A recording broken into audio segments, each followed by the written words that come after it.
Hello guys, welcome on your YouTube channel Competeria. Competeria education channel पर Competeria family का हार्दिक स्वागत एवं अभिनंदन है। देखिए, हम जो टॉपिक पढ़ रहे थे विधानसभा, विधानमंडल, संविधान संशोधन प्रक्रिया, संविधान संशोधन के चरण, और उसके बाद अब हम पढ़ेंगे आज संविधान संशोधन की शक्ति पर लागू सीमाएं। संविधान संशोधन की शक्ति पर लागू सीमाएं। भारतीय संसद और न्यायपालिका में ऐसा प्रश्न बार बार टकराव की स्थिति आ जाती है। किस प्रश्न पे? कि आखिर अनुच्छेद 368 के अंतर्गत संविधान के किन खंडों और उपखंडों को संशोधित किया जा सकता है। तो इसके लिए केस है चंपकम,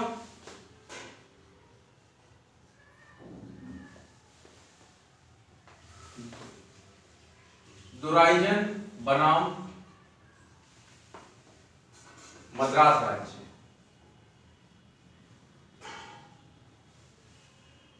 उन्नीस सौ इक्यावन। आखिर संसद के संविधान के किन खंडों और उपखंडों का अनुच्छेद 368 के माध्यम से संशोधन किया जा सकता है, इस पर हमेशा भारतीय संसद और न्यायपालिका में बार बार टकराव की स्थिति आती रहती है। तो इसके लिए केस है चंपकम दुराइजन बनाम मद्रास राज्य, 1951 का केस है। इसमें सर्वोच्च न्यायालय ने शिक्षण संस्थाओं में पिछड़े वर्गों के आरक्षण को समता के अधिकार के उल्लंघन के आधार पर अवैध घोषित किया। तो फिर पार्लियामेंट ने क्या किया? जब उन्होंने अवैध घोषित किया तो पार्लियामेंट ने प्रथम संविधान संशोधन करके आरक्षण को वैध बना दिया। और दूसरा केस है शंकरी प्रसाद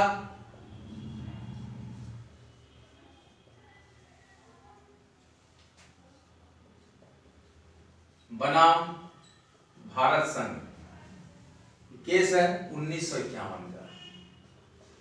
ये क्या डिस्क्राइब करता है? इसमें था कि उच्चतम न्यायालय ने निर्धारित किया, सुप्रीम कोर्ट ने इस केस में निर्धारित किया, अगर अनुच्छेद 368 का प्रयोग करते हुए संविधान संशोधन किया जाता है तो वह अनुच्छेद 13 के दूसरे खंड के अधीन विधि को के अंतर्गत नहीं माना जाएगा। अनुच्छेद 13 उपखंड 2 के अंतर्गत इस प्रकार का संविधान संशोधन ये विधि में मान्य नहीं माना जाएगा। और 1965 में एक केस है सज्जन सिंह बनाम राजस्थान राज्य।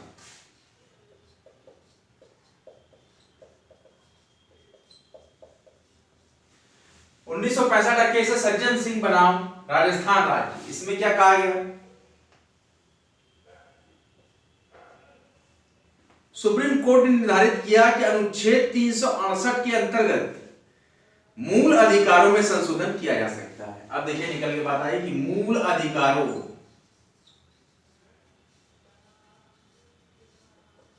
में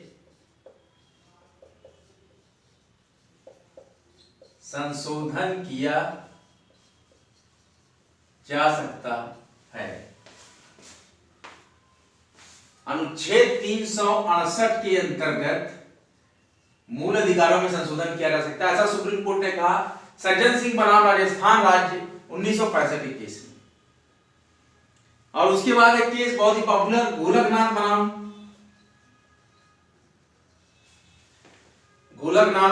पंजाब राज्य।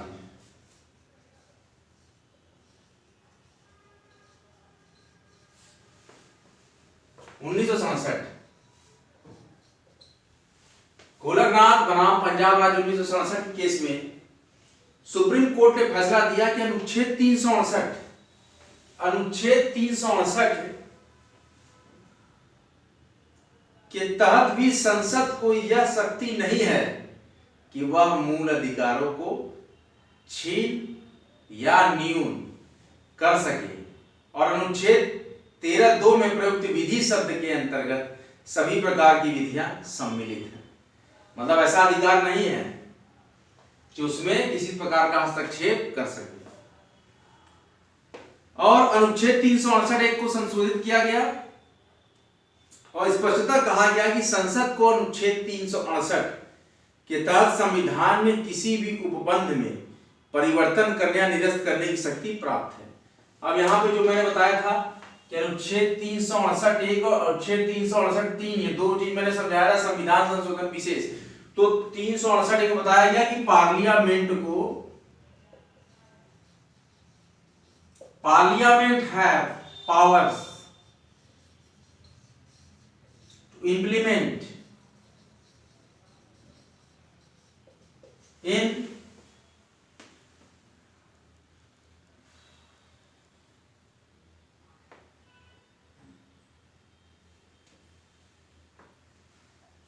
कॉन्स्टिट्यूशनल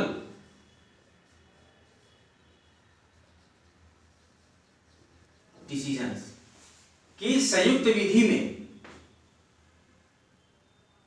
अनुच्छेद 368 के तहत कहा गया कि संसद को अनुच्छेद 368 के तहत संविधान के किसी भी उपबंध में परिवर्तन करने या निरसन करने की शक्ति प्रदान कर दी गई है।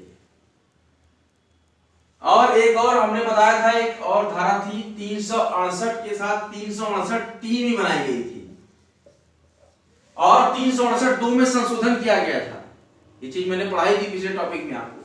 तो 368 में एक में ये है कि विधि के चीजों पर अधिकार बनाने का, एक नियम बनाने का, संशोधन करने का संसद को अधिकार दिया गया है। और 368(3) में क्या दिया गया?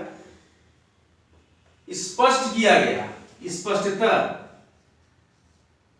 स्पष्टीकरण किया गया। किसका स्पष्टीकरण किया गया? अनुच्छेद 368(3) में यह स्पष्ट किया गया कि अनुच्छेद 3 की कोई भी बात इस अनुच्छेद के अंतर्गत किए गए किसी संशोधन पर लागू नहीं होगी।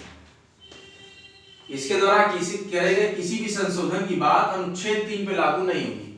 तो अनुच्छेद 2, अनुच्छेद 4, अनुच्छेद 73, अनुच्छेद 95, अनुच्छेद 241 मैंने आपको जो बताया था उसमें संशोधन किया जा सकता है, लेकिन 3 में संशोधन नहीं किया जा सकता है। और संविधान के अनुच्छेद 368(2) जिसकी बात मैं कर रहा था कि जिसमें संशोधन किया गया था, 368(2) के तहत राष्ट्रपति का जो मैंने बताया था कि अनुमोदन आवश्यक है।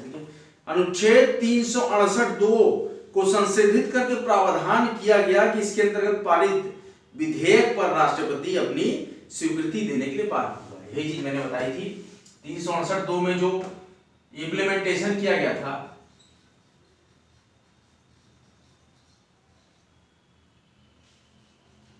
दैट क्या इम्प्लीमेंटेशन था?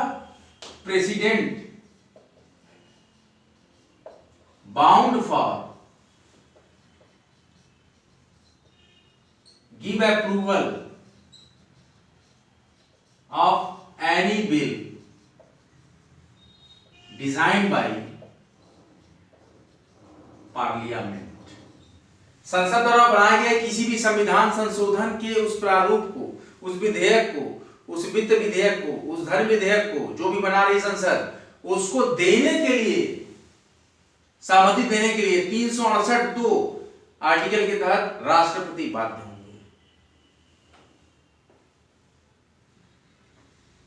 और इसके बाद एक केस और था, केशवरंग भारती बनाम केरल राज्य 1973। उसमें कहा गया कि सुप्रीम कोर्ट ने निर्धारित किया कि 24वां संविधान संशोधन अधिनियम वैध है और संसद अनुच्छेद 368 के तहत मूल अधिकारों में संशोधन कर सकती है। फंडामेंटल राइट्स में भी संसद संशोधन कर सकती है अनुच्छेद 368 के तहत। ये 24वां संविधान संशोधन अधिनियम और अनुच्छेद 13 में प्रयुक्त विधि शब्द में अनुच्छेद 368 के तहत होने वाला संशोधन अधिनियम शामिल नहीं है। लेकिन संसद संविधान का संशोधन करके संविधान के आधारभूत ढांचे का उल्लंघन नहीं कर सकती। जैसे कि संविधान की सर्वोच्चता, किसका उल्लंघन नहीं कर सकती? संविधान की सर्वोच्चता का उल्लंघन नहीं कर सकती।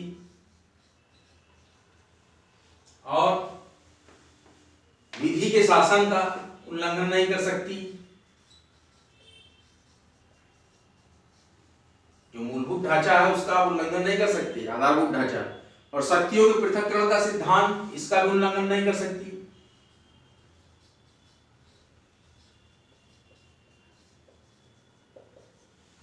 और संविधान का संघात्मक ढांचा,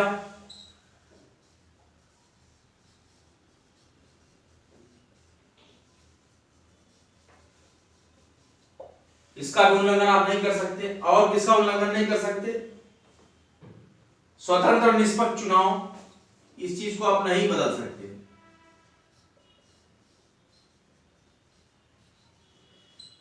किसी भी अमेंडमेंट के द्वारा संसद इन चीजों को, संविधान के आधारभूत ढांचे को नहीं चेंज कर सकती। आधारभूत ढांचे में मैं बता रहा हूं, राज्य व्यवस्था का गणतंत्रात्मक ढांचा, गणतंत्रता को नहीं खत्म कर सकती।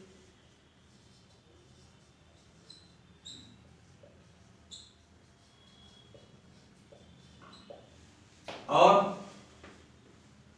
देश की संप्रभुता, इसको भी नहीं खत्म कर सकते, कोई अमेंडमेंट नहीं कर सकते। और क्या नहीं कर सकते किसमें परिवर्तन? न्यायपालिका की स्वतंत्रता, न्यायिक पुनर्विलोकन का अधिकार, और न्याय पालिका की स्वतंत्रता व न्यायिक पुनर्विलोकन का अधिकार, इसको भी नहीं खत्म कर सकते। और किसको नहीं खत्म कर सकते हम संशोधन द्वारा? संसद की संविधान में संशोधन की सीमित शक्ति, संसद के संविधान संशोधन की सीमित शक्तियों का,